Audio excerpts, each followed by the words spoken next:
Hello दोस्तों, आज हम लोग सॉल्व करेंगे आर्य समाज से संबंधित प्रश्नों को जो कि बार बार आपकी परीक्षाओं में पूछे जाते हैं। तो चलिए हल करते हैं प्रश्नों को। हमारा पहला प्रश्न है, आर्य समाज की स्थापना कब हुई? आपके ऑप्शंस हैं सन 1875, 1859, 1878, 1858। तो इसका सही उत्तर होगा सन 1875। अगला क्वेश्चन है, आर्य समाज की स्थापना किसने की? आपके ऑप्शंस हैं स्वामी विवेकानंद, स्वामी दयानंद सरस्वती, राजा राम मोहन राय, लाला लाजपत राय। तो इसका जो सही उत्तर होगा वो होगा option number second, Swami Dayanand Saraswati. अगला क्वेश्चन है, दयानंद सरस्वती के गुरु का क्या नाम था? विरजानंद सरस्वती, राम भरत सरस्वती, रामकृष्ण परमहंस, इनमें से कोई नहीं। तो इसका सही उत्तर होगा option number one, Virjanand Saraswati. अगला क्वेश्चन है, दयानंद सरस्वती जी का मूल नाम क्या था? मूलशंकर, दयाराम, नरेंद्र, देवेंद्र। तो इनका वास्तविक नाम था Mulshankar, option number one. Dayanand Saraswati से भेंट के बाद किसने मुस्लिम तुष्टीकरण की नीति अपनाई? Northbrook, Lord Elgin, Henry Lawrence, Lord Minto. तो इसका सही उत्तर होगा नॉर्थब्रुक। जब स्वामी दयानंद सरस्वती ने नॉर्थब्रुक से भेंट करी तो उन्होंने एक वक्तव्य कहा कि बुरा से बुरा जो स्वदेशी शासन है, बुरा से बुरा स्वदेशी शासन अच्छे से अच्छे विदेशी शासन से बेहतर है। तो जब उन्होंने ये लाइन सुनी, नॉर्थब्रुक से उन्होंने ये लाइन कही, तो नॉर्थब्रुक ने उस टाइम के बाद मुस्लिम तुष्टीकरण की नीति अपना ली, क्योंकि जो दयानंद सरस्वती जी थे वो पूर्णतः स्वदेशी के प्रचारक थे। वो स्वदेश पर ही भरोसा रखते थे और उसी का प्रचार प्रसार करते थे। तो उन्होंने कहा कि विदेशी शासन भी चाहे अच्छा हो तब भी वो हमारे लिए बुरा है, क्योंकि हमारा नहीं, हमारे देश का नहीं है। तो इसका सही उत्तर होगा नॉर्थब्रुक। अगला क्वेश्चन है, आर्य समाज के विषय में निम्नलिखित में से क्या सत्य नहीं है? आर्य समाज की स्थापना बॉम्बे में हुई, बाद में इसका मुख्यालय लाहौर स्थानांतरित कर दिया गया। आर्य समाज में शिक्षा अर्थव्यवस्था के क्षेत्र में उल्लेखनीय योगदान दिया। आर्य समाज स्त्री शिक्षा का समर्थक था। यह समाज मूर्ति पूजा का समर्थक था। तो इसका इसमें जो सत्य नहीं है, पॉइंट जो असत्य है वो है, यह समाज मूर्ति पूजा का समर्थक था। आर्य समाज के सिद्धांत एक बार देख लीजिए। इसके सिद्धांत थे, सत्य केवल वेदों में नहीं थे। इसने वेदों की ओर लौटो का नारा दिया, मूर्ति पूजा का विरोध किया, अवतारवाद व धार्मिक यात्राओं का विरोध किया, कर्म सिद्धांत का समर्थक था। ये स्त्री शिक्षा तथा विधवा पुनर्विवाह पर विश्वास था इसका, बाल विवाह तथा बहुविवाह विवाह का विरोध किया, हिंदी संस्कृत भाषा का प्रचार प्रसार किया।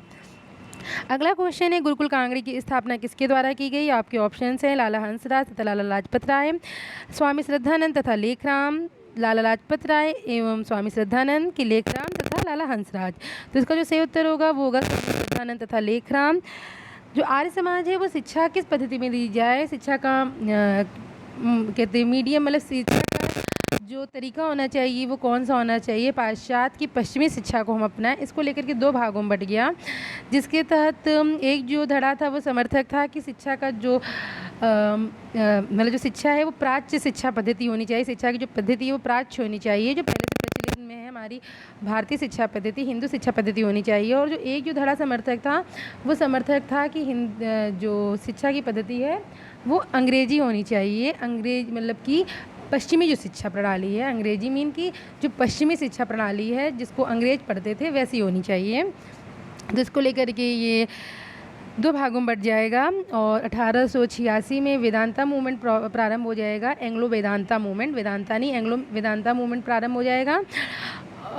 और 1902 में गुरुकुल कांगड़ी की स्थापना हरिद्वार में की जाएगी स्वामी श्रद्धानंद व लेखराम द्वारा। ये जो गुरुकुल कांगड़ी है ये जो प्राच्य शिक्षा है, प्राच्य शिक्षा की समर्थक थी, तो उसी के तहत इसकी स्थापना करी गई सन 1902 में। अगला क्वेश्चन है कि स्वामी जी ने, देखिए कहीं कहीं 1901 भी आता है, तो आप दोनों ही सही माने जाते हैं, तो उस हिसाब से निर्भर करता है कि क्या सही मान रहा है आयोग। अगला है, स्वामी जी ने अपने विचारों के प्रचार प्रसार के लिए किस भाषा का प्रयोग किया? संस्कृत, हिंदी, गुजराती, इनमें से कोई नहीं। तो इसका सही आंसर होगा हिंदी। स्वामी जी ने अपने विचारों के प्रचार प्रसार के लिए हिंदी मीडियम भाषा का प्रयोग किया, क्योंकि जो हिंदी थी उतने टाइम उत्तर भारत में तो जनमानस की भाषा थी, हिंदी को लोग समझते थे, इसलिए उन्होंने अपनी जो प्रचार प्रसार का जो माध्यम है वो हिंदी भाषा को बनाया। अगला क्वेश्चन है, स्वामी जी ने किसका नारा दिया? वेदों की ओर लौटो, ब्रह्मवाद हिंदूवाद है, ब्रह्म उपासना ही ईश्वर उपासना है, पुराण सत्यता का प्रतीक है। तो इसका सही आंसर होगा वेदों की ओर लौटो। अगला क्वेश्चन है, निम्नलिखित में से कौन स्वामी दयानंद सरस्वती जी द्वारा लिखी गई पुस्तक है? सत्यार्थ प्रकाश, पाखंड खंडन, ऋग्वेद भाष्य की पंच महायज्ञ विधि कि उपर्युक्त सभी, तो इसका जो सही आंसर होगा वो होगा उपर्युक्त सभी। ये नीचे बुक्स हैं जो कि स्वामी दयानंद सरस्वती जी द्वारा लिखी गई हैं, वो हैं सत्यार्थ प्रकाश, पाखंड खंडन, वेद भाष्य भूमिका, ऋग्वेद भाष्य, करुणानिधि, अद्वैत मत का खंडन, पंचमहायज्ञ विधि, वल्लभाचार्य का खंडन। और इनकी एक और फेमस बुक है जो कि इसमें नहीं लिखी है, वो है गौ करुणानिधि। आपका अगला क्वेश्चन है, वैलेंटाइन सिरोल ने किसे भारतीय अशांति का जनक कहा? बाल गंगाधर तिलक, स्वामी दयानंद सरस्वती, राजा राम मोहन राय, कि पहला या दूसरा दोनों? तो वैलेंटाइन सिरोल ने बाल गंगाधर तिलक तथा स्वामी दयानंद सरस्वती दोनों को ही भारतीय अशांति का जनक कहा था। अगला क्वेश्चन है, दयानंद एंग्लो वेदांत मूवमेंट के विषय में क्या असत्य है? आपके ऑप्शंस हैं 1886 में लाला हंसराज व लाला लाजपत राय द्वारा इसकी स्थापना की गई। यह मूवमेंट पाश्चात्य शिक्षा का पक्षधर था। इसके द्वारा इसके द्वारा सन 1886 में दयानंद एंग्लो वैदिक स्कूल चलाए गए जो बाद में वैदिक कॉलेज के नाम एंग्लो वैदिक कॉलेज के नाम से जाने गए कि उपयुक्त समस्त बिंदु सत्य हैं। तो इसमें उपयुक्त सभी बिंदु सत्य हैं। अगला क्वेश्चन है, निम्नलिखित में से कौन सा कथन स्वामी दयानंद सरस्वती के विषय में सत्य है?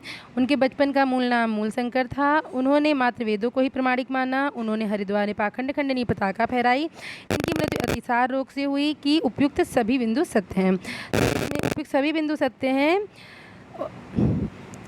देखिए, उनकी मृत्यु जो है ये अतिसार के कारण हुई। कहीं कहीं कहा जाता है उनको जहर दे दिया गया था, इसकी वजह से उनको अतिसार रोग हो गया था।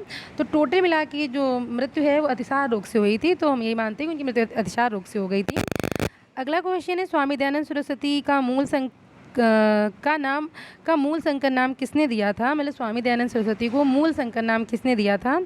ऑप्शन हैं स्वामी पूर्णानंद, स्वामी विरजानंद, स्वामी विवेकानंद, स्वामी परम रामकृष्ण परमहंस। तो इसका सही उत्तर होगा स्वामी पूर्णानंद।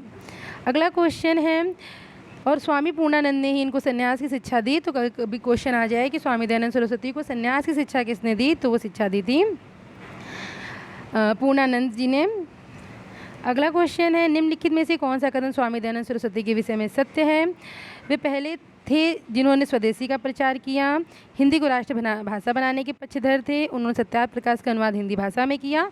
कि उपयुक्त सभी? तो इसका उत्तर होगा कि उपयुक्त सभी। तो ये कुछ क्वेश्चन है जो कि आर्य समाज से जुड़े हुए थे और परीक्षाओं में बार बार पूछे जाते हैं। तो अगर आपको इस टॉपिक का एक्सप्लेनेशन चाहिए, इसको और भी विस्तृत रूप में पढ़ना है, तो उसका लिंक मैं डिस्क्रिप्शन में दे दूँगी, आप वहाँ पे जा कर के इसको एक बार देख सकते हैं। बाकी आपको मेरा चैनल अच्छा लगे तो प्लीज़ इसको लाइक एंड सब्सक्राइब करिए। हमारा चैनल नया है तो कोई भी गलती भी हो सकती है, तो उसके लिए प्लीज़ हमें माफ़ करें और अच्छे सजेशंस दें आप लोग, जिससे हम लोग मोटिवेट होते रहें। बाकी वीडियो को देखने के लिए धन्यवाद। आपका दिन शुभ हो।